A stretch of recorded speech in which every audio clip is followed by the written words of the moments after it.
Hello, and welcome to the Red and Blue Sessions, the podcast where football passion meets fierce rivalry. I'm Corey, your resident Liverpool fan, basking in the glory of our team's dominance. Well, most of the time.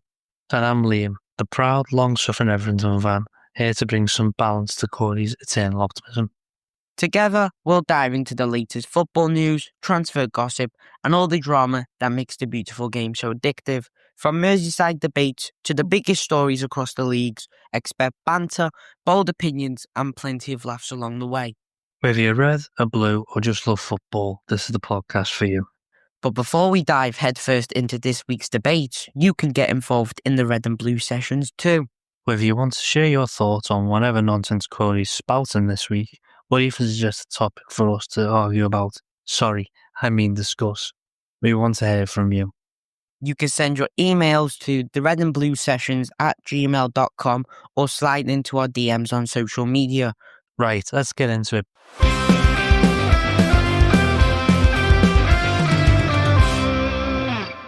So the first topic we are going to discuss are the two weekend matches that have taken place last weekend. We're going to talk about Liverpool and Everton's games. So first of all, we're going to talk about Liverpool's win over Wolves. 2-1 win over Wolves at Anfield keeps us 7 points clear at the top of the table.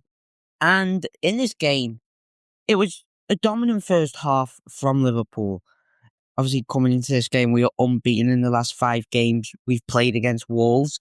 And it was total domination in the first half for us, getting all the goals. Obviously, penalty and stuff. There's controversy behind that penalty. In my opinion, it's a close one to say. I don't think it's a foul. If it is a foul, then it's a soft one to give away. But you can already see that Diaz is going to be through anyway. And he just kind of nudges him out the way. I mean, he's going through, he nudges him out the way, gets pulled down by the goalkeeper. Apparently, VAR looked at it, checked it, cleared it, penalty stood, Salah scores. No, I get that. It's just, I've been saying for weeks when we've been doing this, the amount of times I've seen players have hands on each other's backs. You know, I saw it at Bournemouth where hands were flying everywhere, pushing each other in the back. The referee was letting things go. I'm not saying that being a biased Everton fan, saying that you shouldn't have had the penalty, but I'm just thinking the referees need to be a bit more aware with what goes on. Because to me, hands in the back, you're pushing a player away from the action. From what I saw, a bit of it. But say, for instance, if Diaz doesn't push him, okay, shoulder to shoulder, fine. He's going to outmuscle him anyway. Then he's through on goal. Goalkeeper takes him out. It's a penalty that way. I do feel like that was a foul in the build to your first goal. Second goal, lovely work. The goal, I can't fault you for that. That was lovely. Jota on the other hand, did he get a yellow card by any chance? No, I don't think he did get a yellow card for the dive. Well, he should have got a yellow card for simulation then, shouldn't he? Because where do you think he was? Dancing on ice or something? The players slid. You could see the player's face. He slid. He's went too early with his tackle, and he knows he has. But for Jota to think that he would get even a nick from that was unbelievable. And to dive, surely, as a professional, that's a bit downgrading, isn't it, really? You don't want to see something like that happen in the game, do you? I mean, at first, when the angle was shown for the actual foul, it did look like a foul, but then obviously you get different angles, and when the VAR were checking it, you could definitely see the player absolutely misses Jota, and Jota goes and kicks him in the back to just get a little nudge to say, "Oh, I'm going to go down here for a penalty." Yeah, but it's just silly. If you can stay up, just stay up. I don't see why every players now have to go to ground to win something for the team. If the better option is to stay up, you've seen it 9 times out of 10. You see strikers now, if they even get a little inkling that they're going to be fouled, they go down, like the Saka's puts. Gone are the days in the first early years of the Premier League where strikers, if they were used to get slide tackled left, right and centre, and they still managed to stay up and make that goal count. They still made a goal scoring chance. But then again, it was up to the referee's decision back then to award the penalty or not this VAR, which is temperamental at best at times. Yeah, I mean, got a stat from the game actually. Liverpool in the second half of the game had 0 shots. The first time it's happened since the 2003-04 season. And that says a lot. It says that we were on the back foot the entire second half trying to stop Wolves. And credit to Mateus Cunha. What a finish. To curl that ball from the edge of the box straight into the back of the net. Alisson had no chance of getting that. And as a Liverpool fan, I think of that moment, you're like, oh no, please don't bottle it. But then obviously we defended well and we got the job done. Yeah, well, you were very lucky that it could have went 2-2. You know, before Junior's goal, they done a lovely little bit of play, didn't they? Where I don't know if it was his striker or the midfielder done like a little heel flick, didn't he? To go past your defence, which was kind of nice. Just unfortunate the player couldn't finish because it would have been a lovely teamwork goal in that retrospective. But I think that was before the Cunha's goal, so I think it was going to come for Wolves either way, wasn't it? They were going to get something out of it, whether it would be a goal or the draw. But unfortunately, they didn't get the draw. But to get a goal, which Liverpool at the minute, you seem to be leaking a lot of goals. Yeah, but I mean, we're the team that conceded the least amount of goals, and it's big, obviously, goal difference now because obviously titles are now decided. If it's tied on points, it goes down to your goal difference, and we've got a big gap to our second place on goal difference, Arsenal. So if it was to come down to points, hopefully we'd have enough to get the job done. That win for Liverpool keeps them 7 points clear of the top of the table, with Aston Villa tonight on the day we're recording this on the Wednesday. Big game. We're now going to talk about your team, Liam. Everton against the Crystal Palace. Finished 2-1 to Everton. And big ups to Carlos Alcaraz getting his first goal in an Everton shirt. Yeah, it's absolutely fantastic. Moises definitely seemed to turn us around. You know, we seem to be attacking with a bit more of an incentive now. We're having those darn overlapping runs, which I remember seeing when we used to have Baines and Beanar. It just goes to show what a different mentality and a different coaching perspective fits a certain club. I feel like with Dyche, it was a lot more behind the ball. Moises is a lot more in your face. Basically cause a little bit of havoc here and there. In terms of the goals scored, Better's goal looked like a carbon copy against the Liverpool on the derby. Took it well. Carlos Alcaraz, I couldn't ask for anything more than him. He seems to be a little bright spark in that midfield that's lacklustre in terms of we haven't got that many players at the minute because they're all out of injured. Now with Iliam Ndiaye being injured, and he could be sidelined for a good couple of weeks. Now's Alcaraz's time to say, right, these I was injured. I can help the team out myself. Looking back on the video, on the match of Baines Palace before Alcaraz's goal, I think if he didn't score that, it would have been brought back to VAR via the handball when Ashton crossed it in. Because you can see the Palace defender done a similar thing like Harvey Elliott against Plymouth Argyle. He jumped up as hand above his head. That would have been a clear handball, but obviously VAR wasn't needed because Alcaraz slotted it in. But looking at the table now, the Premier League table, it's quite interesting to see that there's only three teams that are in form at the minute. I don't know if you can probably guess who they are. Liverpool? I think, yeah. Yeah, Liverpool's what? Arsenal? Yep. City? No. Oh, probably like Forest or something. Nope. Bournemouth? Nope. I'll give you one more last chance and then I'll tell you. It's going to be you, isn't it, Evan? Yeah. Literally, the only teams that are going in, like the last 5 games, we've all won 4, drawn 1. Those 3 teams are the most informed teams going into the week at the minute in form, which is kind of nice to see. Both Merseyside teams being in form for a change. Ipswich sitting there rock bottom on. They've played 5 games, lost 4. You know, at least Leicester and Southampton have won games in those last 5 games. Yeah, that win for Everton there puts them a point above United on 30 points. Obviously, you got big game on Saturday for you against United. We're not going to talk about a game that's actually going to happen tonight on this Wednesday, the time recording, between Man City and Real Madrid. It's currently 3-2 on aggregate to Real Madrid, with City visiting the Bernabeu. City's last win against Madrid was actually in May 2023, and it was the game that they won. It was actually the time they won the Champions League for the first time, when they smashed them 5-1 on aggregate. And it says a lot when you're facing a Real Madrid side that obviously are in form, but obviously they haven't kept a clean sheet in the last 5 games. And obviously Bellingham's coming off a suspension. We got a suspension, I should say, in La Liga. Hopefully that won't affect them here in the Champions League. But that red card was stupid. It was just a little miscommunication of language being used. Obviously, I can't say it on the podcast, but I was trying to. So basically, I think Bellingham says to the referee, I think, F off. But I think the referee takes it as F you, and that's why Bellingham gets the red card. Just a bit of a miscommunication, but obviously it'll be big for Bellingham to try and show that the red card won't bother him. I think Bellingham will easily show that the red card won't bother him. He's a talented player and he's got a great team around him. Yeah, 100%. We said last week, both teams lead goals and both teams can create and score goals.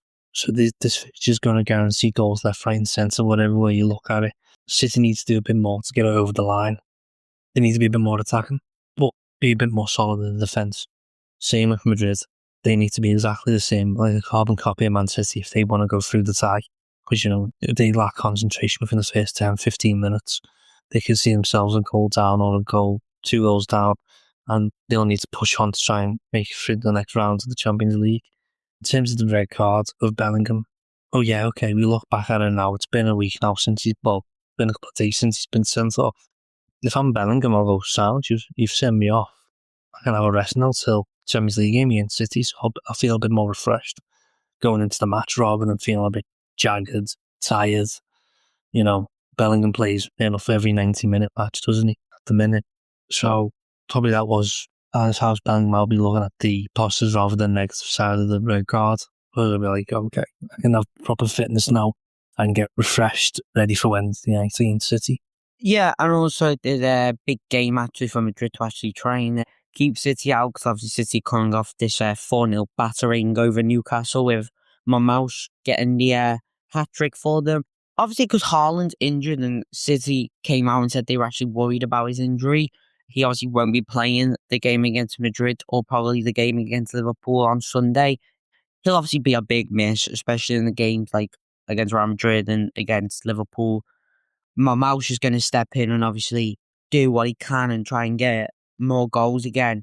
Because obviously a lot of people have been thinking Haaland's going to be the one up top and Mouse is going to be just behind him. And then when Haaland drops back, Mouse is the one that goes up the field, tries to get in behind. But yeah, it's going to be a tough game for both sides actually. And we hope for a good game with a lot of goals. Do you know, I'm going to predict that the aggregate score of this game is going to be 6-5 to Real Madrid. Oh, I'm going to say 4-4. Man City win the match, but they go into penalties. I think they might just nick them at penalties as well, Man City. I think Man City will win it overall. Well, yeah, the last penalty shootout that happened between these two, Madrid actually won the penalty shootout because Bernardo Silva thought he was going to be smart and pin in quick down the middle. And, well, let's just say Lunin had just went, nah, you ain't doing that on me. Let's not hope for the same. Big game, obviously. One big team actually in the Champions League will be going out. Put the pressure off Liverpool and stuff. But obviously, we still got hard teams like Barcelona, Milan, Arsenal. Yeah, I'm talking about Inter Milan, by the way, guys. I know that AC Milan got knocked out last night. So yeah, big teams to come up against for Liverpool, but obviously one big team will be leaving tonight. Whether it goes to extra time and penalties or not, we will find out. We're now going to talk about Liverpool and Everton's upcoming matches for this weekend. Obviously tonight Liverpool are playing Villa, but we spoke about that on the last week's episode, so we might talk about it on this one. Let's just hope Liverpool can get the job done. Liverpool are playing against Man City. And obviously the last game that these two played against each other, it was a 2-0 win for Liverpool, where Pep Guardiola's side didn't turn up. And obviously without Rodri, they won't turn up again. I get it that, and I know a lot of you might say, oh, but they've got the Etihad on their side and stuff. It doesn't help even if you've got Rodri. Rodri is the main man for City. And without him, teams seem to be exposing Man City left, right and centre. Because obviously they've got injuries as well to themselves now as well. Pep Guardiola actually came out and said that the whole back line have only been training with each other for 3 months, and they haven't actually got the chance to actually speak much with each other. And obviously, my mouse came in not knowing a word of English straight into the team, and obviously didn't do well. Well, now that he's been training with City, gets the hat trick against Newcastle, he's going to be the player that we all need to watch, I think, because if he can get in behind, we might as well just say game over now, because he won't miss a chance unless he somehow completely flops his chance. He won't miss a chance against us. So we're going to need to take advantage of the chances we've got. And obviously, it's big pressure on us because Liverpool haven't won at the Etihad since April of 2022. The other matches at the Etihad have been draws or losses. So it is big for us. And obviously, I hope we get the job done because it keeps the pressure on Arsenal. Arsenal have West Ham on the Saturday, but I hope that we can keep the pressure on. Obviously, we'll find out Arsenal's result before we actually play City because we play them on the Sunday. But yeah, let's hope Arsenal can drop points and Liverpool can beat City because of the fact that we only need 9 more wins now to mathematically win the Premier League title. That's not including the fact that if Arsenal drop points. So if Arsenal can drop points, we keep winning, the season will be wrapped up pretty soon. Right, that's interesting. Going back to your game against City, I think it will be a tough one for you. To me, I think City will want to win a bit more. I think I'm not saying you don't want it more, but they'll be looking for blood from last time out when they got beat by yous, and obviously they've got a different strike. And you're talking about that Marmouche not wearing. You need to give credit to that centre half that he bought as well. I'm not going to say his name in case I butcher it, but he's been immense coming in. He's slotted into that back four quite nice and easily, hasn't he?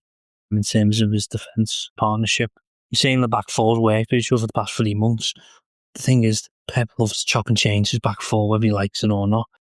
He needs to pick a back four that he's comfortable with, and obviously he's let the likes of Kyle Walker go to AC Milan on loan, which I think is a quite stupid decision really, because he was kind of stand out right back for City, who you knew was always going to go put a decent shift in, wasn't he? You're always guaranteed something from him. And then obviously we're going to talk about the United game now. I'd love for us to get something out of it. I think City fans want us to beat Man United as well. It's just mad, isn't it, how the top table, you've got Liverpool, Arsenal, Forest, City, Bournemouth, and then in the bottom half, you've got Southampton, Leicester, Ipswich, Wolves, West Ham, United, Arsenal, Crystal Palace, and Tottenham. That's like the bottom half of the table. So it's mad to see such a big club like United down in that relegation scrap, because I would never have thought, since Fergie left, would have thought United would have been in this sort of predicament that they are now. Everyone laughed when we were in it a couple of months ago, or last season, the season before. Everyone laughed and were hoping we were going to get relegated, but no one wants to see a big team like that fall off its perch that badly so quick. You just want to know what's going on at Man United's training ground, or what's going on behind the scenes that we don't know about as fans and spectators of the sport. You'll be hoping to get a result out of this game. Obviously, you haven't beaten United since April 2022. I actually saw a stat that the United have won all 6 of the past games since you've actually beaten Everton, since they've actually lost to Everton. So it's obviously big, and obviously without Ndai, he's a big player for you, and I think he'll be a big miss in the game against United, because obviously United don't have Diallo out injured. He'll be out for the rest of the season, so obviously he won't be playing, so your back line kind of does get a bit of a rest from his speed. But obviously Ndai not being able to play, he's one of those players that I think tries to cut inside and whip a ball in or just have a shot, and obviously he'll be a big miss for you, I think. Oh yeah, 100% he's a big miss. That's no doubt about that. He's a big miss. But going forward into the match, I think we will get something out of it, because United, the past two, 3 games, because Cameron loves to play with a 5-back, doesn't he, with a false wing back, so to speak. So essentially it's a 3 at the back when they attack, but when they defend, it's a 5-back, where I reckon we can exploit their wings and go through the middle a lot more. I think we'll be a lot more direct, a lot more in United's face in terms of okay, you want to stretch us out wide, we're going to stretch you through the middle, like Tottenham did. You've seen it. United tried so many times to hit the wings, but Tottenham made that middle of the pitch so narrow that their midfielders had to drop into defensive duties to help out the United's defence, when that shouldn't be the case. If Ruben Amorim wants to play the system that he's playing, which worked so well at Spawn, what I would be telling United players is, when I used to coach the lads, when I used to coach, mine's amateur level based, but it worked to some extent against some of the top decent sides in my league, was as soon as you get the ball not lumping forward, but as soon as you get that ball in the opposition's half, their full back, your wing back, whatever, you push straight to the halfway line. So you're boxing that team in then. I know it opens yourself up for a counter-attack, I get that. But if you can box the team in quick and early, it gives Tottenham, or gives whatever other team, the second choice in their going, or what do we do now? Because the pressing's so high. But if you sit back, like United are doing now, which is, I think he's changing his tactics, which, I don't think, if the manager's got his own tactics, you just stick to it. By all means, stick to it until it works. But if you sit too far deep, which Everton, we found out numerous times on the dice, if you sat too far deep, we're inviting the pressure in, and that's where mistakes can happen. So you've noticed that with United, they went from attacking style of play with Ruben Amorim for the first couple of matches under them, which, they looked quite decent. They looked quite strong, energetic, wanted to prove something. Now they've sat back. Now I think players are now second guessing themselves, going, do I go forward? Do I go back? Do I pass back to my keeper? Do I trust me? Do I trust that? That's the other thing. Partnerships, communications. Do they trust their partner that they've got alongside them to do the job? That's what I'll be wondering as well. As a fullback, you look at what Rio Ferdinand used to say, Patrice Evra, when they used to say when they were at United, with the likes of Gary Neville, and I can't remember who played fullback for United at the time. Ferdinand said something, I never used to worry about Gary Neville, because Gary Neville knew where to be and he would always give the shouts of man on, or they knew each other's roles and where they were going to be. I think that's what the United are lacking at the minute, in terms of that communication, that understanding of, if I'm going to hit this ball, Hoyland's going to run onto it. That means the wings are going to go overlap, that sort of thing. So it's just tactics really as well. And the players need to get on board with it. I don't think Amorim needs to change, but I think he can be a fantastic manager. Yeah, Amorim can be a fantastic manager if he actually put his head down and does the job. Just quickly, just some news coming out from Fabrizio Romano. Real Madrid are going to appeal the red card for Jude Bellingham. They want to prove that he didn't say F you and did say F off to the ref. Let's hope they can get that appeal agreed, because obviously Bellingham will be a big miss to the Madrid side, and obviously they might go on a bad form if he's not playing, because he's like attacking midfielder who pinging balls out wide, letting balls go through to Mbappe, or even having a shot himself. So yeah, let's hope he does come back and doesn't get banned for 2 games.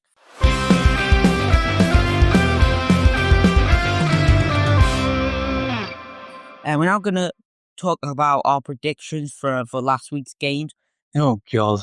Yeah, so this is where we look at the results of the games, and we look at our predictions that we made on last week's episode of the podcast. It is currently 2-1 to me in the series, thanks to me getting the prediction right for Liverpool-Bournemouth, the only actual right prediction of the whole Premier League weekend matches that we predicted.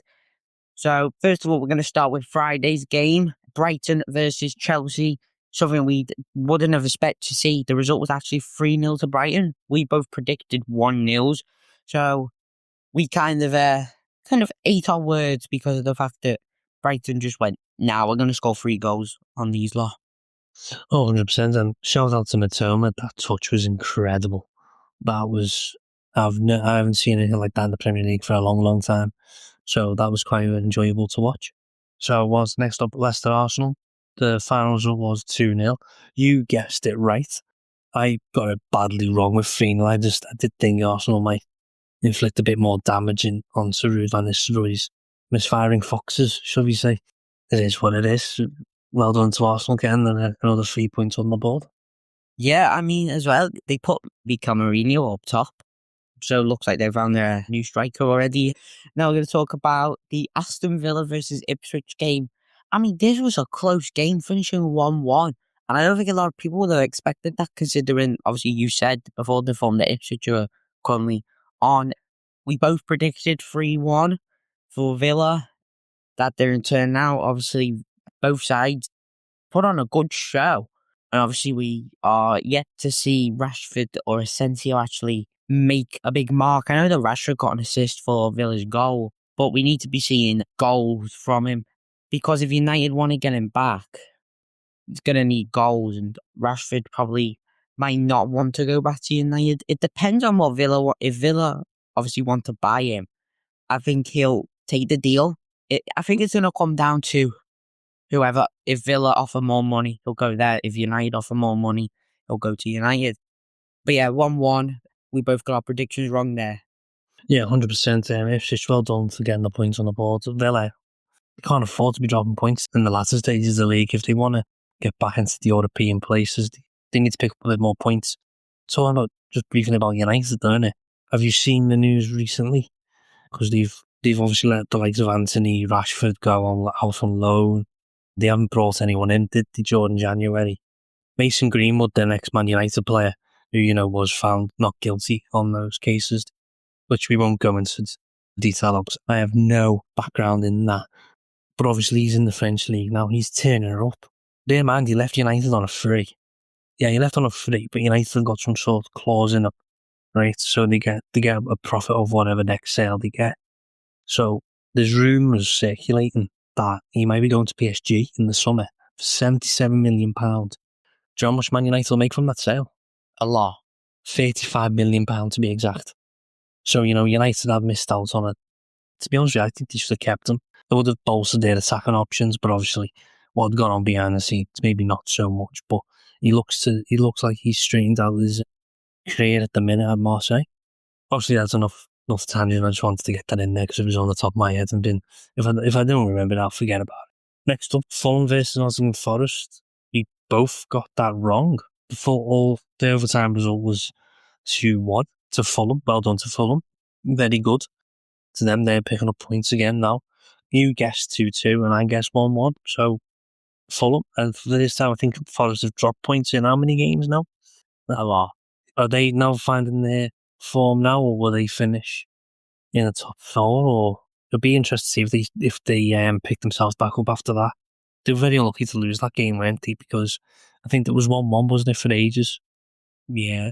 So they've got to pick themselves up. And guess who had Chris Wood and Emil Smith Rowe in his fantasy team? Me? Now, I'm just happy that Smith Rowe and Wood actually scored, because I made the risk of selling Palmer for Wood. But actually, I didn't sell Palmer. I can't remember who I sold. But I need to get rid of Palmer. That guy's blanking every week. Now we're going to move on. Man City versus Newcastle. I mean, we both predicted that it was going to be a close game. Man City went, nope, we are not going to make this a close game. They battered Newcastle 4-0. I predicted 3-1, and then you, Liam, predicted 2-1 for City. It definitely didn't turn out to be a close game. I mean, City were all over Newcastle game. I know. I don't know what's up with Newcastle this season. Like, there's been games where I've said to you in the past, "Oh, I reckon Newcastle will do this. I reckon Newcastle will do that," because they do look informed. They look a good side, but then they do this and they lose to City 4-0. It's quite surprising, isn't it? Really. Going back to Cole Palmer just very briefly, when you're saying he's misfiring, there's other news come out as well. If Chelsea, he's got a clause in his contract. If Chelsea don't get into Champions League, he can basically leave for a bargain price in the summer to a team in the Champions League. Oh, wow. So is City back on the cards for him, or he could go to the likes of Arsenal? Who knows? Do you know, he would be a good fit for you, though. That will send him behind the striker. True. But next up, South Coast battle. You got it right. Bournemouth 3-1. No shock. Who thought Southampton were going to win this game? You need to give your head a wobble. They've been absolutely woeful. sitting at the bottom of the Premier League with a measly 9 points and going into this fixture. All credit to Bournemouth. They're just on a flying. They're flying, aren't they?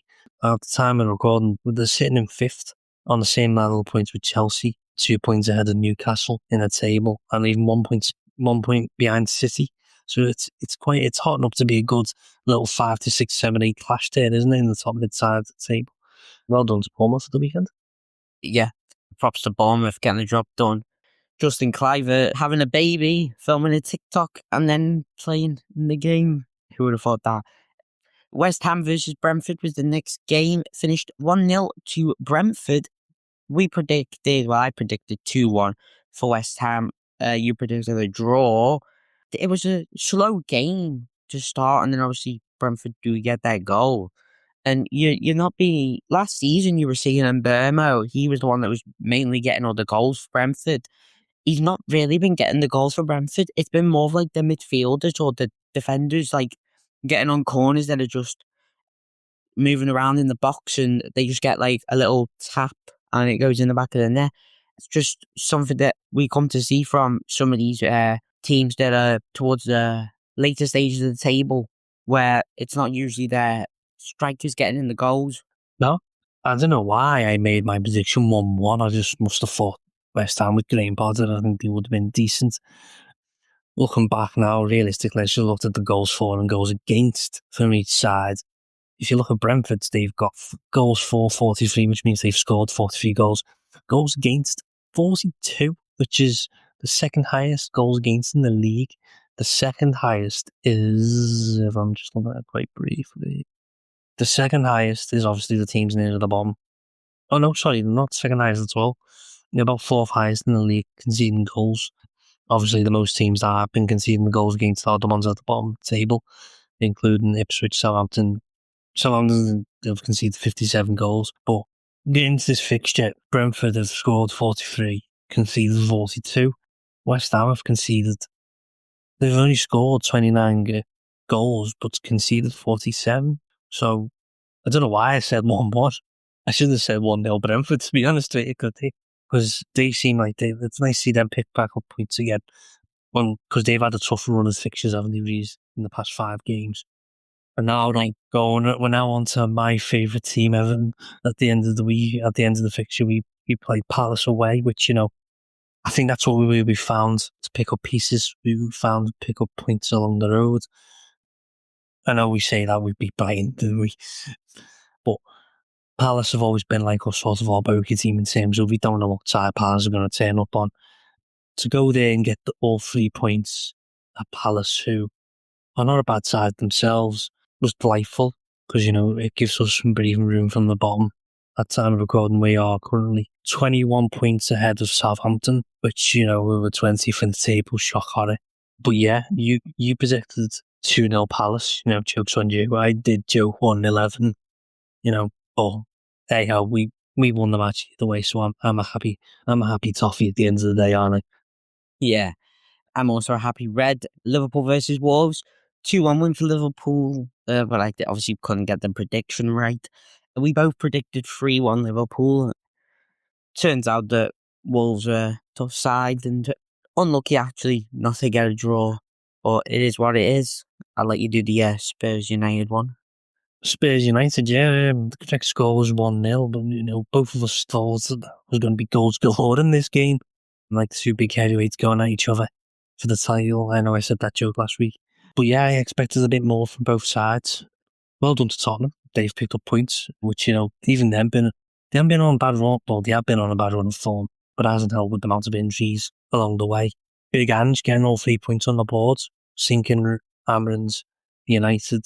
They just seem to be on a free fall at the minute. They need to find another gear. But I was right with you, by the way. I did say you were going to concede, so maybe I can't get me point on that one at the minute. Nope. So after that week's Premier League predictions, it is 3-1 to me in the series. Oh, and I need to pick up some more points next week. Okay, it's time for a quick break now. Liam and I will be back in just a minute with the Red and Blue Roasts.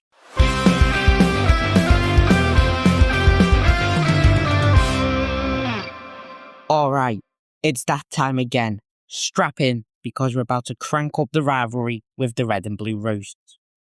This is where we take the gloves off and throw some classic Liverpool versus Everton banter at each other. No holding back, just good old-fashioned football rivalry. And we want you to get involved. Got a top tier roast for Everton? Maybe a brutal dig at Liverpool? Send us your best jokes, one-liners or savage banter and we'll read out our favourites on the show.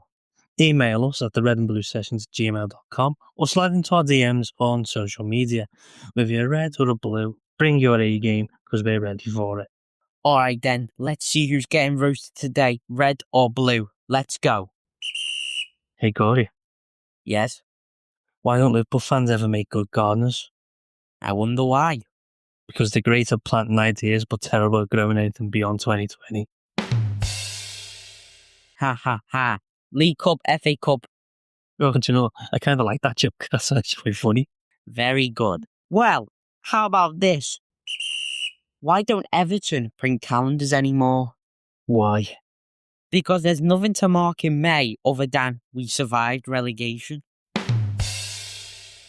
At least we're the only teams that have been relegated.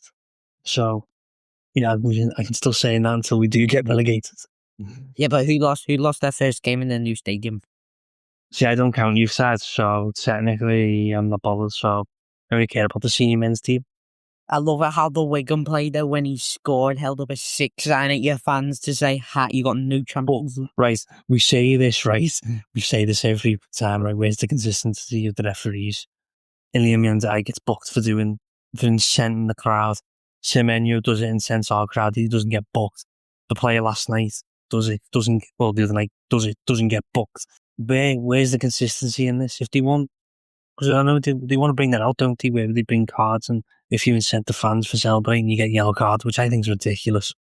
But if they want to have consistency, they need to start booking players for that as well. I'm not saying that because of basketball has been the ball player, but consistency is key, I do believe.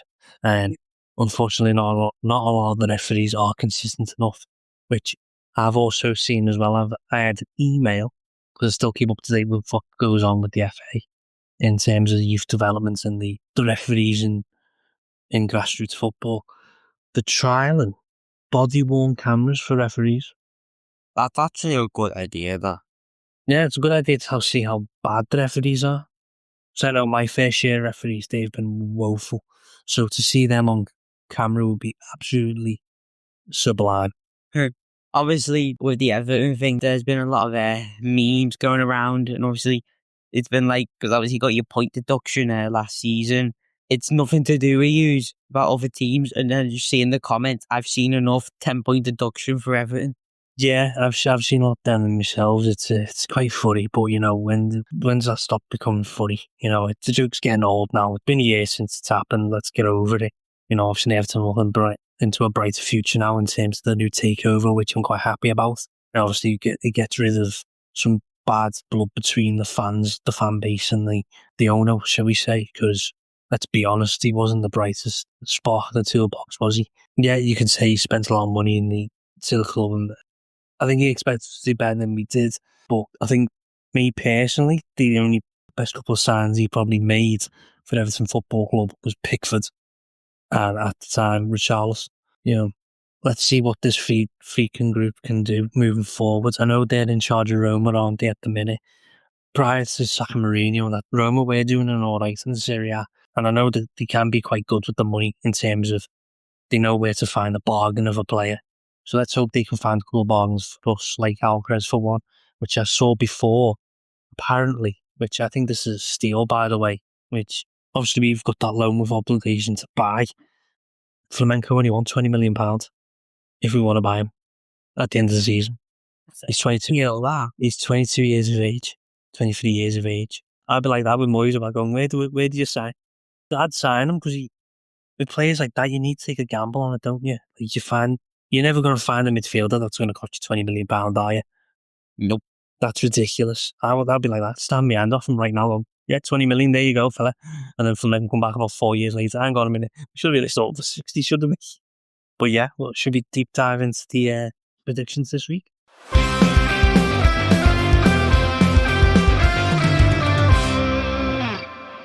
So the first game's on the Friday, Leicester versus Brentford.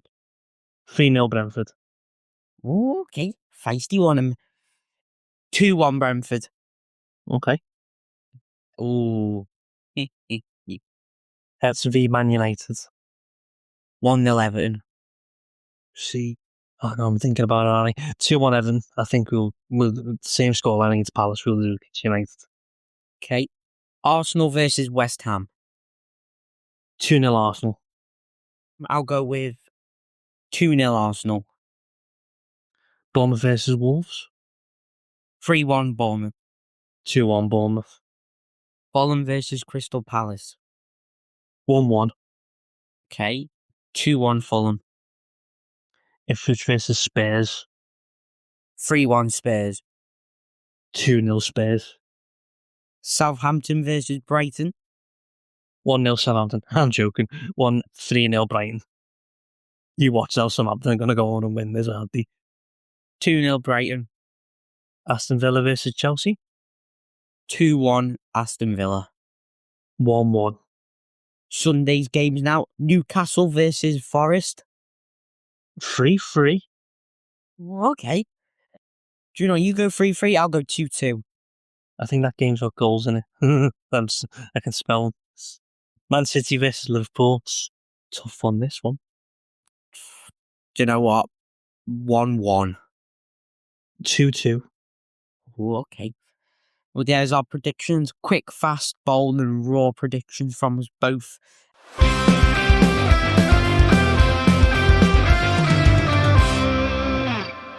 Well, that's it for this episode. As always, we look forward to this weekend's matches. So, can Liverpool pass through City? And we'll have to shock the Red Devils. We'll find out this weekend. As always, we'll be dropping new episodes every Friday. And don't forget, our bonus episodes extra time every Tuesday. So, make sure you're subscribed on Spotify, Apple Podcasts, Amazon Music, YouTube, on our website at theredandbluesessions.com or wherever you get your podcasts. Please also leave us a 5-star rating and follow us on social media to stay up to date. See you on Tuesday. From me, Corey, up the Reds. And from me, Liam, up the Toffees.